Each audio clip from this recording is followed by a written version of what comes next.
In this video, we are going to go over more complicated square root equations.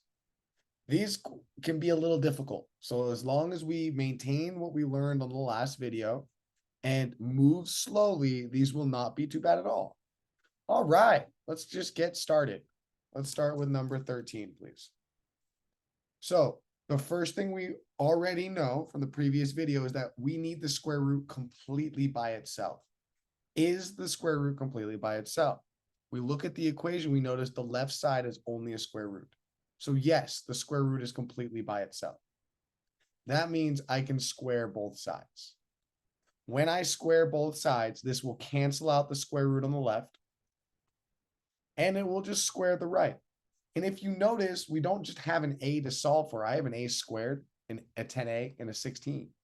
Well, if we recall from factoring trinomials, that looks exactly like a quadratic right there.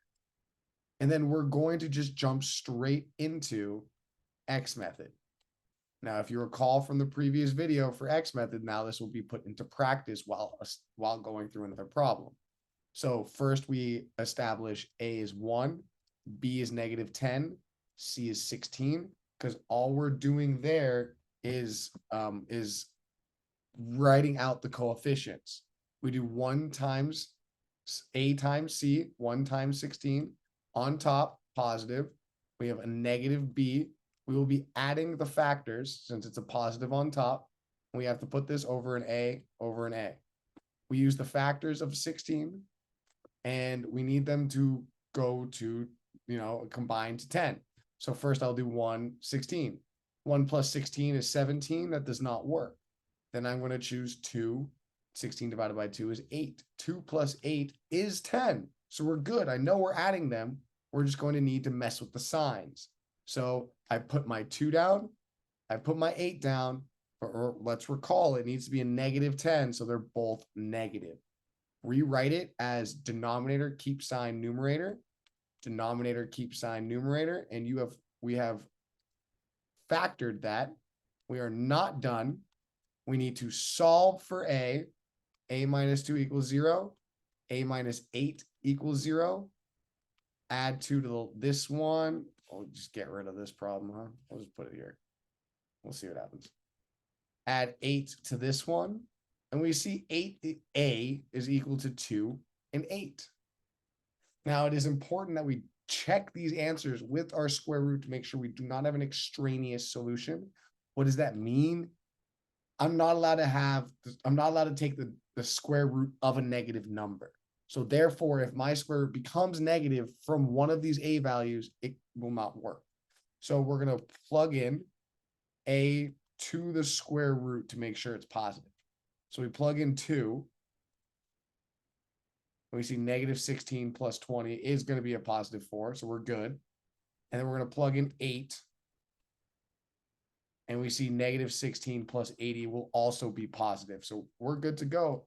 Both of these equations, both of those solutions will solve our equation. Beautiful. We're going to skip 14 and go straight to 15. And we're going to do that by doing that. Beautiful. So let us minimize a little bit because I just learned that the camera doesn't move when I move it. It's just in the top right. So please send me a video if I need to remake a video because there's the camera's in the way. Just figured that one out. All right. Let's do one more problem, call it. So problem 25, we're going to rewrite n minus 7 equals square root 3n minus 21. First thing we recognize is the square root by itself? Yeah, it's completely by itself. So I'm going to square both sides. Now, when I square the left side, I have to square the entire side. So what happens on the right is this beautifully cancels out. What happens on the left is I now have to FOIL that because it's n minus 7 times n minus 7. Don't make the mistake of just squaring n and squaring 7 because it's not what's happening here. Now, when we FOIL, we know we just distribute it twice. The right side obviously wouldn't change in this situation. And again, we are going to be dealing with a X method factoring. We will move everything to one side, minus 3n plus 21, n squared minus 17n plus 50, 70, 80, 70 is equal to 0. All right, so now we're going to find the factors, set up our X method, find the factors, and, keep going. So first things first is A equals 1, B equals negative 17, C equals 70. When we X method, we know we do A times C, so we know it's positive. We will be adding negative 17 on the bottom over A over A. Now we're going to be using factors of 70 to add to 17. So we have to keep going. Okay, so we're going to go 70, and we're going to just start taking factors. 1 and 30, 1 and 70 will not work.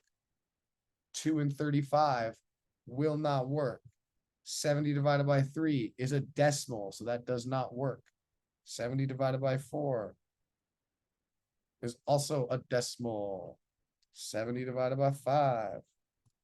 We have 14, 5 and 14. That's 19, not the 17 that we need. So we're getting there. 70 divided by 6. 70 divided by 7. Beautiful. So 6 gives us another decimal. Let's move this over so it's like a little more sense. This is how we find our factors. We use a calculator and we just start going through them. And 7, 10. Oh, beautiful. Look at that. So now you saw the method of why none of those previous numbers will work. And we can see my 7 and 10 do add up to 17. We just need to make sure they're both negative. A minus 7 after we rewrite. Denominator keep sign numerator. Make sure we set this equal to 0 still. And we solve. Then check for extraneous solutions. A equals 7 and 10. Plug 7 and 10 back in here, and we will see if we have any extraneous solutions. So we have square root of 3n minus 21. So we try 7. And that'll just get us 21 minus 21, which is 0. So that works. And then we're going to try 10, which will obviously work because that's a positive. So both of these are also solutions to 25. So that will solve that equation. These, as you can tell, get a little difficult as we go into more X methoding and factoring. There is one more type of these that I will cover in another video that is the most advanced, and those get quite difficult. However, this method is not hard. It is easy to stay with and not too bad once we get it, feeling good and comfortable about it. If anyone has any specific questions, please just send me an email. I'm always happy to make another video. Other than that, hope everyone has a great day.